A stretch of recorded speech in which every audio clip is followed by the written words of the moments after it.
بسم اللہ الرحمن الرحیم۔ جوا کے نقصانات۔ نمبر 1، جوا جو انسان کو اس بات کا عادی بنا دیتا ہے کہ انسان کمائی میں نصیب و اتفاق اور خالی و فارغ امیدوں و آرزوؤں پر اعتماد و بھروسہ کرے۔ عمل، جد و جہد اور حقیقی محنت اور کمائی کے لیے پسینہ بہانے اور جائز و مشروع اسباب اختیار کرنے کی ضرورت نہ پڑے۔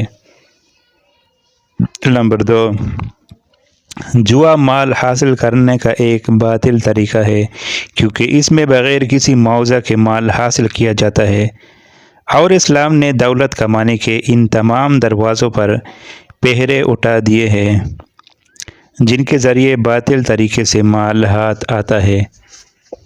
نمبر 3، جوا قلق و بے چینی پیدا کرتا ہے اور بہت سے امراض و بیماریوں کا ذریعہ بنتا ہے، اور عام طور پر خودکشی اور دیوانہ پن یا لا علاج بیماری کا ذریعہ بنتا ہے۔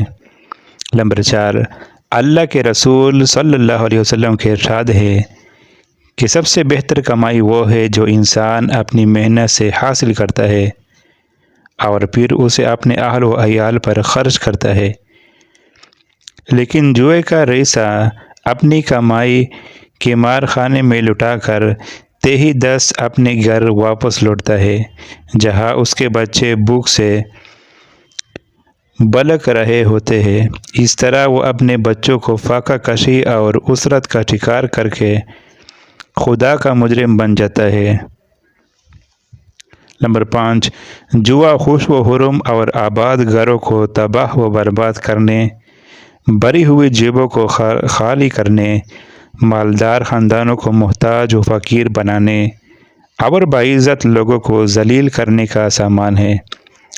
ہم نے کتنے ہی خاندانوں کے بارے میں سنا ہے جو دولت کے بعد فقیر و غریب بن گئے۔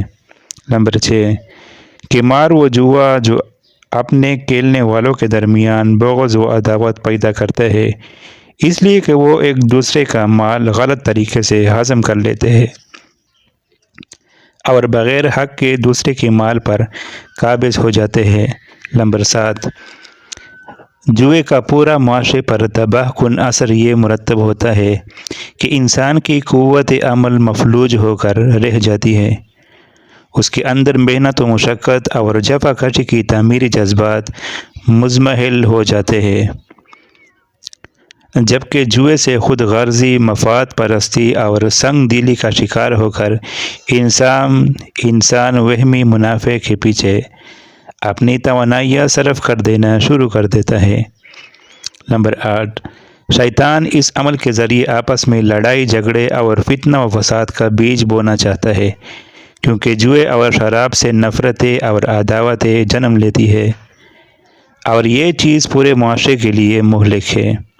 نمبر 9، تاریخ گواہ ہے اور ہمارا معاشرہ اور روزمرہ کا مشاہدہ بھی ہے کہ لاکھوں میں کھیلنے والے لوگ جب اس بد عادات کا شکار ہو گئے تو تھوڑے ہی عرصے میں وہ کوڑی کوڑی کے محتاج ہو گئے، ان کے گھر بار لوٹے، ان کی معاشرتی اور ازدواجی زندگی تباہیوں کا شکار ہو گئی اور ان کا وجود لوگوں کے لیے باعث عبرت بن گیا۔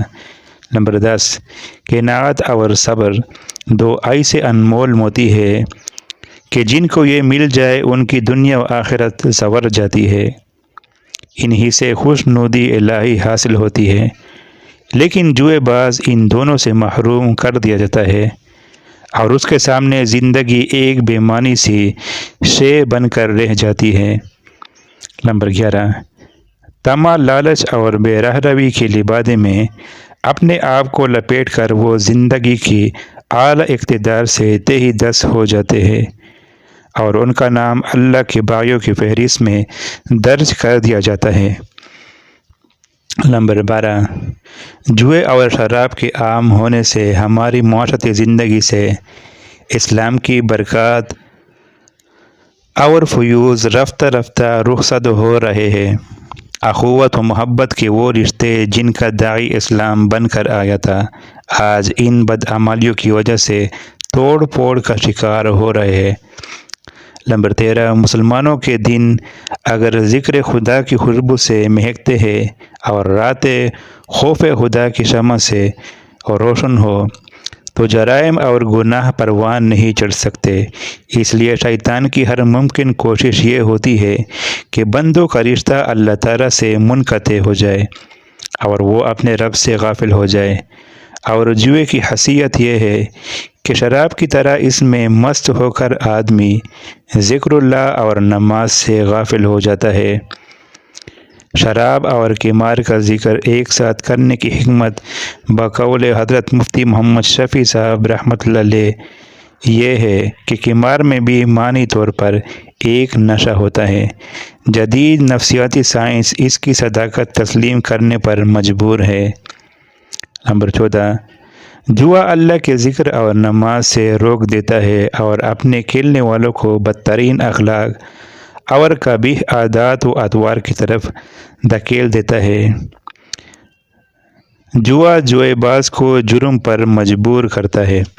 نمبر 15 جوا دوسری کی ساری کمائی اور محنت شاکہ کا ثمرہ ہڑپ کرنے کا نام ہے۔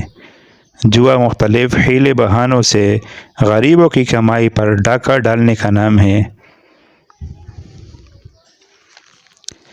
جوا زندگی کی امن و تحفظ کے تمام پھول چھین لیتا ہے۔ جوا لوگوں کی جولیوں کو ہاردار بنانے اور زہریلے کانٹوں سے بھرنے کا نام ہے۔ نمبر 16 سٹہ بازی اور سود کے ظالمانہ طریقوں سے پورے معاشرے کے غریب افراد کی دولت سمٹ کر چند افراد کے ہاتھوں منتقل ہو جاتی ہے، جس کے نتیجے میں غریب اور امیر کے درمیان قرب پیدا ہونے کے بجائے دن بدن فاصلہ بڑھتا چلا جاتا ہے، اور اجر و اجیر میں ہمدردانہ رفاقت کا رشتہ استوار ہونے کے بجائے خود غرضی اور حسد پر مبنی رقابت قائم ہوتی ہے۔ اسلام چونکہ ایک مکمل اور فطری نظام حیات ہے اور انسانیت کے سامنے منصفانہ تقسیم دولت کی بہترین تعلیمات پیش کرتا ہے، اس لیے اس نے ارتقاء دولت کے ان تمام ناجائز راستوں کو بند کیا اور غریبوں کی ہمدردی کو معاشرے کا عمومی مزاج بنانے کے لیے زکوٰۃ، صدقات اور مختلف اخلاقی پابندیوں کے ذریعے دولت کا رخ محروم المعیشت لوگوں کی طرف مائل رکھا۔ اللہ تعالیٰ مال حرام سے تمام مسلمانوں کی حفاظت فرمائے، آمین۔ نمبر 17 جوئے باز کے دل سے خدا کی یاد جدا کر دی جاتی ہے، حتیٰ کہ اس کا دل ایمان سے بھی خالی ہو جاتا ہے، لیکن اسے محسوس تک نہیں ہوتا کہ وہ کس قدر خسارے میں ہے۔